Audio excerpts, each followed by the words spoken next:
ہر کام کا کوئی مقصد ہوتا ہے.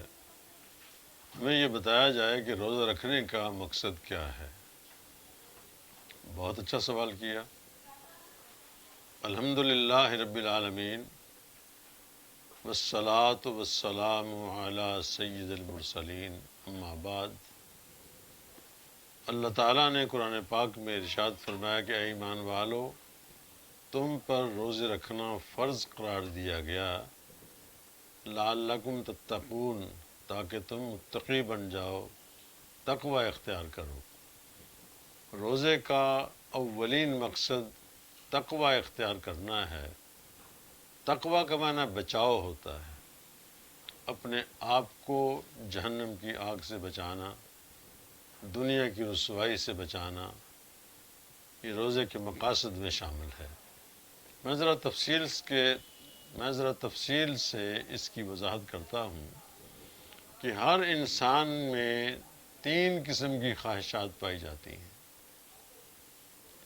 اگر ان تینوں خواہشات کو یکسر بے لگام چھوڑ دیا جائے تو انسان حیوانوں سے بھی آگے بڑھ جاتا ہے، تقوی کے نزدیک تک نہیں جا سکتا.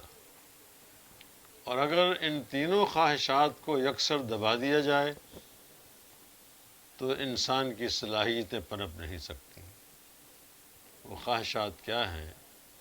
کھانے پینے کی خواہش، آرام کرنے کی خواہش اور جنسی میلان کی خواہش. روزے کے ساتھ اللہ تعالیٰ نے انسان کو یہ تعلیم دی کہ ان خواہشات کو ایک حد تک پورا بھی کر لو اور ان پر قابو پانے کی کوشش بھی کرو. اور تقوی کے حصول کے لیے ان خواہشات کو قابو میں رکھنا بہت ضروری ہے. جس طرح ایک انسان روزے کی حالت میں کھانے پینے سے طلوع فجر سے لے کر غروب آفتاب تک مکمل اجتناب کرتا ہے،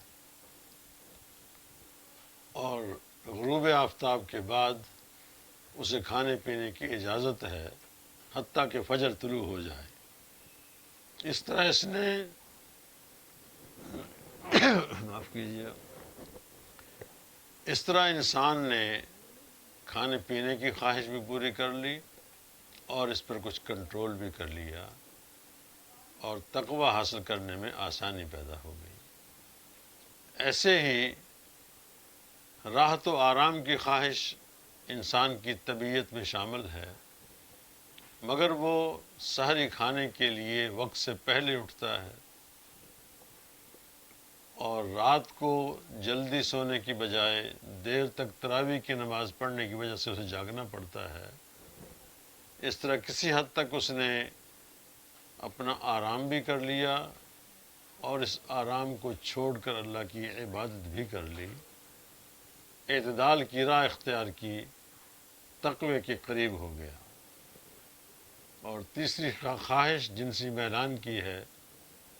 اس کے لیے اللہ تعالیٰ نے طلوع فجر سے غروب آفتاب تک جنسی میلان سے منع فرمایا،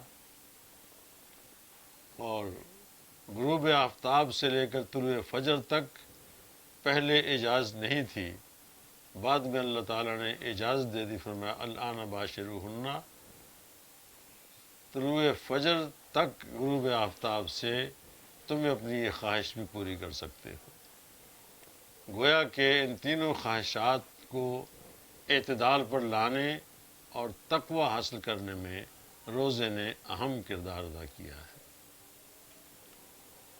اسی طرح ہر انسان میں 2 قسم کی صفات پائی جاتی ہیں، ملکوتی صفات اور حیوانی صفات.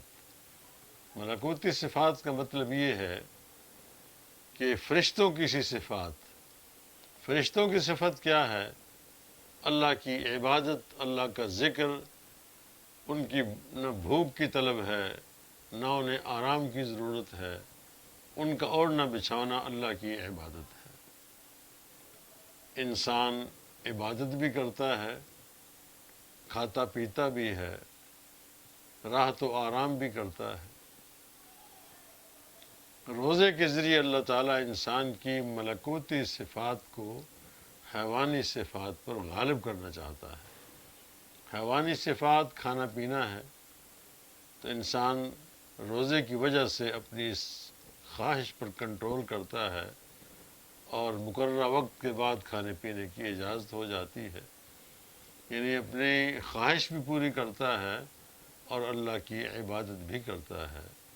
اس طرح انسان کی ملکوتی صفات حیوانی صفات پر غالب آ جاتی ہیں اور انسان کامل انسان بن جاتا ہے۔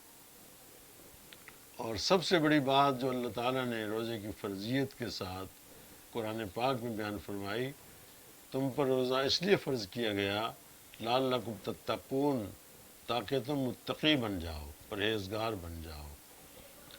تقویٰ کا یہ معنی ہرگز نہیں کہ انسان دنیا کو چھوڑ دے، خواہشات کو ترک کر دے، لوگوں سے ملنا جلنا بند کر دے، یہ تقویٰ نہیں ہے، اسے رہبانیت کہتے ہیں۔ اسلام میں رہبانیت نہیں ہے۔ اسلام معاشرے میں مل جل کر رہنے، ایک دوسرے سے تعلقات استوار کرنے اور حقوق و فرائض کو پورا کرنے کی تعلیم دیتا ہے۔ روزے کے ذریعے انسان تقوی کی انتہائی منزل پہ پہنچ جاتا ہے۔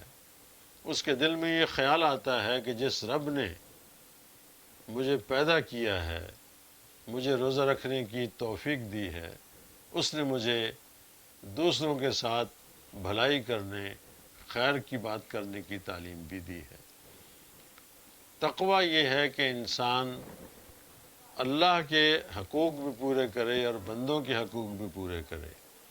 اگر ایک آدمی سارا دن روزے کے ساتھ رہتا ہے، بھوک اور پیاس کی شدت کو برداشت کرتا ہے، مگر حقوق پورے نہیں کرتا، اپنے بھائیوں کے، اپنی بہنوں کے، اپنی والدہ کے، اپنے والد کے، اپنی بیوی کے، اپنے خاوند کے حقوق پورے نہیں کرتے، تو وہ اپنے آپ کو متقی کہلانے کے حقدار نہیں ہیں۔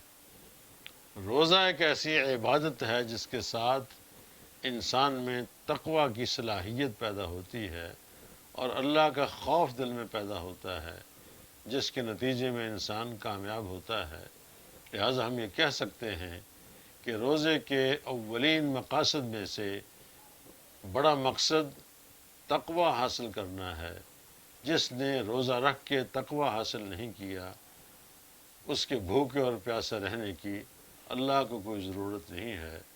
دعا ہے کہ اللہ تعالی ہمیں تقوی کی نعمت سے مالا مال فرمائے اور اپنے فرائض منصبی ذمہ داری کے ساتھ ادا کرنے کی توفیق دے۔ آمین۔